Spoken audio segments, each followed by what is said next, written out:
Hi, it's me again, and it's that time of the week where I take a look at some of your questions and your comments that you left me on social media or the comments section on here or that you've emailed me, stuff like that. But first of all, need to do a little bit of housekeeping with the YouTube comments. Let's take a look. Kin Posh House again, get a licence. Do you live in a stately home or is that a green screen background maybe? Why do you need to do this in your bathroom, showing off to the poor? That leather Chesterfield goes very well in your library, by the way. Now, I don't live in a big posh house and I don't have a big posh bathroom. It's a green screen. Look, here you go. You ready? Green screen. Bathroom, posh house with a Chesterfield. You know, it's a background. And I used to do the videos in front of my little shelving unit with the LED lights on it. But we've had a bit of a move around and we're sorting the house out, ready to move. I can't do it anymore. So I have to do everything with a green screen. It's just the way it is. It just makes life easier. It's either that or I've got a plain white wall behind me, which I thought was a bit boring. And if I'm doing these videos, I thought it was quite good fun to put a matching, or half matching or whatever, background behind just to keep it a bit interesting. Sorry about that. If you see a big posh house, it's not mine, I promise. Stop waving your hands about. It is very distracting. John, stop moving your hands when you talk, or you trying to impersonate one of those tosser reporters on the BBC. Please try, as it is very annoying, fella. Now, I don't have any formal training in presenting to you, and I'm trying to get a bit better and trying to get a bit more comfortable sitting with a camera pointing at me whilst talking to myself, and it's a bit tricky. And like it said in that film, I'm not sure what to do with my hands. Be good just to hold them down by your side. Yeah, great. Well, we were real happy with what was going on, and at the end of the day, yeah, I don't really know what I'm doing. I think I've got a bit better. If you go back on my videos from a few years ago, I do think I've got a bit better, but okay, I'll work on the hands thing. Sorry. Chilli appears to be a one-trick pony. Can't he talk on more than one subject? It's a TV licence-based channel. What else do you want me to talk about apart from the TV licence? That's what I built this channel on. That's what I want to continue to build this channel on. And like someone said in the comments when I posted that on my YouTube, it's like on the news when them bloody weathermen only talk about the weather, isn't it? But this Dave Cooper guy, for someone who doesn't want me talking about the TV licence, he's commenting constantly on my videos about the TV licence. Let's take a look. The letters should not stress anyone. I use them to make an informed decision. As an over 75, I'm not even going to consider not paying my TV licence. I think it's worth every penny. And when you're talking about the goons, it seems a perfectly good job to have. They are doing a service for the public. Why would anyone think the letters are scary? They actually helped me make an informed decision. So for someone who doesn't want me talking about the TV licence and is bored with the TV licence, he's commenting a lot about the TV licence. And he's telling you lot to respond to the letters, to engage with doorstep knockers like the TV licence inspectors and that. So I can only assume it's a disgruntled goon who's pissed off at me because I've made a lot more people a lot more confident in dealing with the whole TV licence situation. He doesn't like it. I don't think there's anything more to it than that. I don't think it's Capita doing anything like that. If it was, they'd get a PR agency to absolutely spam my comments, wouldn't they? Wouldn't just be one bloke. So, yeah, I think it's just a disgruntled goon who isn't getting much commission lately and is a bit pissed off with me, to be honest. Right, anyway, let's get over to your main questions that you've sent me this week and I can get on with answering them.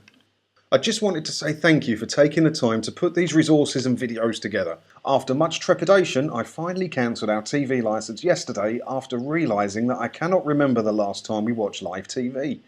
Not to mention being pretty miffed with the BBC regarding the whole Brexit bias fiasco, even though that has mostly faded. The lady on the phone was really quite nice and helpful, and it was all over in a few minutes, and I wondered why I'd been so nervous. Well done, Kate. Nice work. I'm happy for you. And enjoy the money that you save. Spend it on something nice for yourself. And that was partly the reason that I cancelled my TV licence before I got into this whole thing with it.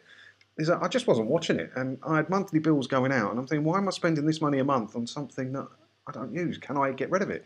And I learnt that I could. And I did. And that's what's led me down this journey. And I'm glad to have helped another person. Fantastic, Kate. Keep in touch. If you get any visits or any letters or anything, you know where I am. Do keep in touch.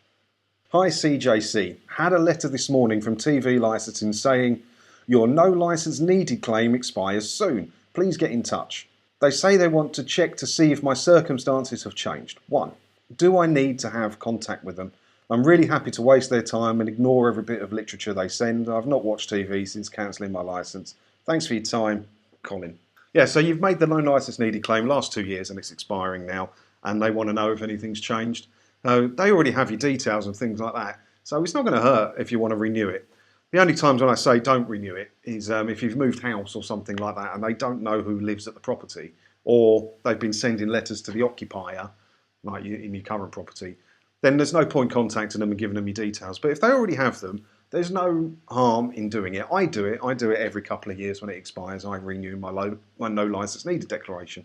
So yeah, you can renew it if you want, and that'll probably stop a lot of the letters coming, or you can just blank them off, as most people do now, and I probably will next time. Maybe I can't remember when mine expires next, but when it does, I'll let you know what I choose to do. Hi, I like watching your videos as they are helpful to the majority of British taxpayers that can still easily get pushed into paying for a TV licence. My aunt is 86 years of age and she lives in North Kensington. She was exempt from paying a TV licence for 10 years, except last year she and many of her IEP friends received letters stating that now they have to start paying for a TV licence again. Is this actually correct? I actually feel sorry for her as she feels bullied but cannot stand the hassle in trying to contact them at her age now. Please let me know if there's anything I can do about this on her behalf.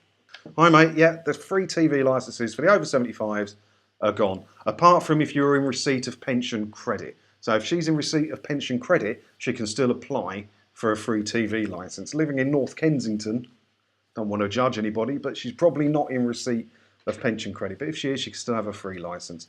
And let her friends know as well that they may be eligible for one if they're in receipt of pension credit.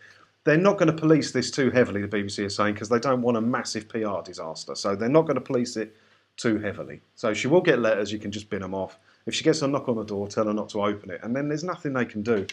But it's an absolute shit situation, and it's one of the ones I'm fighting hardest for. I've wrote endless letters to MPs, I've wrote endless letters to Capita and the BBC, trying to get interviews, trying to speak to people, trying to get something moving on this OAP thing, and I'm just having no luck at all. But I'm a tiny little person, aren't I?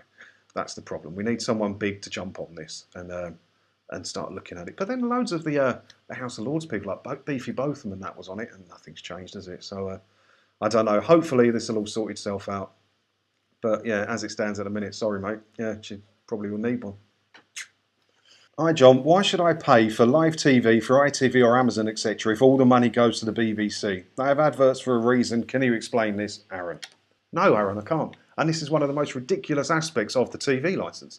You know, the TV licence isn't just for watching BBC stuff, it's for watching anything as it's being broadcast. But they don't get any of the money. How does that make any sense? And I don't understand how the other TV channels part of it either. Surely they want to cut the money, don't they? Yeah, it's ridiculous, isn't it? Just scramble the BBC and make us pay. If we want to watch it, we'll pay and we'll watch it. Otherwise, we should be able to watch anything we want. I agree, and it's one of the most ridiculous parts of the whole TV licensing thing. Ridiculous. Hi, great videos by the way. Can you shed some light on this Communications Act 2003? Is there any law that says I can't have an aerial or sat dish on my house if I don't have a TV licence? Little confused on this matter. Cheers and thanks for your time, Martin. Hi Martin, yeah, I've covered this one a couple of times. The TV licence isn't based on whether you have the equipment to access broadcast TV. It's based on your declaration as to whether you do access it or not. So my house here, for example, I've got a satellite dish on the front and I've got an aerial up on top of the roof. And they're not connected to anything. I don't have them plugged into. I don't need them. But it's going to cost me money to have them taken down because I'm not going up a ladder. So I don't do heights. So I just leave them there. And it's fine. You can have that. You can have all the equipment. But it's whether you use that equipment to access broadcast TV or not is what the licence is based on. So don't worry about it. Don't worry about it. It's fine. Hi, my television is not attached to an aerial. I do not watch TV, but I do watch DVDs. During lockdown, the children had to do schoolwork on a laptop. I believe the work came from a BBC channel. Does this mean I have to pay for a TV licence? I have received a red threatening letter to tell me to expect a visit from an inspector. I'm a single working mum with twins. Can you advise, please? Well, first of all, don't worry about the letter because all the letters are complete nonsense. I've got a whole playlist of letters you'll find down below. Have a watch of them. Loads of them are about you're going to get a visit on this day or a visit has been booked for you, blah, blah, blah. They've never once turned up when they said they would. And even if they do, you just go, no, thank you, and you shut the door.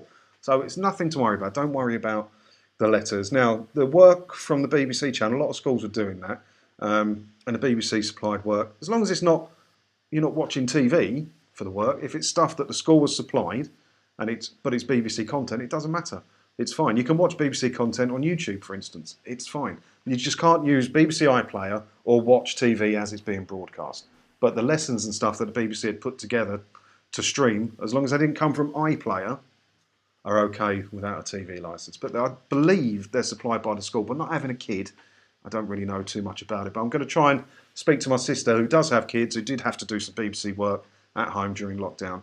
And once she gets back to me, she's rubbish at replying to text. She's terrible. She really is. As soon as she does, I will send you an email and I'll let you know if I find anything different. All right. Hi, we were wondering if you've ever considered taking the content from ChilliJonCarne.com and converting it into videos to promote on YouTube. No, I've never actually considered taking the content from my website, ChilliJonCarne.com, and converting it into videos to put on YouTube. Sounds like a good idea, that, doesn't it? I might do that.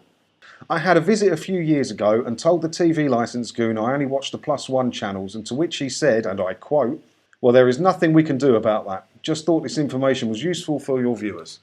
Hi Alex, well, I don't quite know what happened with that situation, but I can tell you now that it's wrong, and I'm not going to tell people they can watch the +1 channels without a TV licence, because they can't. The rules of TV licensing say live TV, but I don't mean live TV as in it's being broadcast right now as it's being filmed. You know, it means TV as it's being broadcast. But the +1 channels are TV as they're being broadcast. It's just a show from an hour ago that was on a different channel. But now it's on this channel and it's as being broadcast. So it's not a loophole. So many people think the +1 channels are a loophole, and they are not. They are still TV as they're being broadcast. You can't watch them without a licence. Sorry, just watch everything on catch up. Hi John, hope you're well. Your videos are great, so keep them coming. Just to let you know, a TV licence goon knocked on my door today, no ID visible, and asked me what my house number is, and I replied, "It's on my door." Then he asked me my name. At this point I said, "Who are you?" He got his ID out and said, "TV licensing." My reply, "No thank you," and I shut the door. I watched him leave my gardens and he looked quite upset, like a spoiled child who didn't get his favourite toy. Hi Mike, yeah, absolute top work. That's how you deal with it. Perfect, mate. And you know, they might come back again, they might not, but if they keep getting that response, they're not going to keep coming back, because there's easier prey out there and they're going to get onto them, aren't they? So yeah, you've done well there, Mike. Well done. Hi John, just wanted to say thank you. We've stopped paying our licence and we're playing a straight game. Got rid of the BT box and iPlayer account, cancelled direct debit, had first letter, binned it, lol. Really appreciate what you're doing to raise awareness. Keep up the good work. Looking forward to knock on the door now I know how to deal with it. Polite yet prompt. Raising a beer from my 160 quid a year saved thanks to you. Nice one, Matt. Happy to have helped, mate. And I love getting emails like this. I get emails like this every day from people who I've helped to cancel their TV licence. And you know where I am if you need me. If you get any questions or letters or visits, you know where I am. Do contact me. Hi CJC. I cancelled my TV licence over 2 years ago. It only took 2 phone calls and 1 form to get a refund. I must be one of the lucky ones and I haven't had any letters yet. I'm waiting armed with the knowledge of putting them in the bin. Thanks, Wendy. Nice one, Wendy, and enjoy all the money you're saving. You sound like you're going to. And this, what you've got there, is the vast majorities of people's experience with cancelling their TV licence. When you give them a call, they're generally quite helpful. They're not horrible people, the phone people. They're generally quite helpful. And it goes quite smoothly, doesn't it? You know, a lot of people think it's a big scary thing and you're going to immediately get knocks on the door. And it doesn't really work like that. It does happen. But most people just carry on living a quiet life and just bin in the odd letter, and that's it. Easy, isn't it? I live with my mother. She pays for the TV licence, hence I don't own one myself. I often watch iPlayer content on my own phone tablets when I'm out and about, not at home. Is this still allowed? Thanks, William. Hi, William. Well, the TV licence isn't a personal thing. It's a household thing. The TV licence covers the house that you live in if you live there.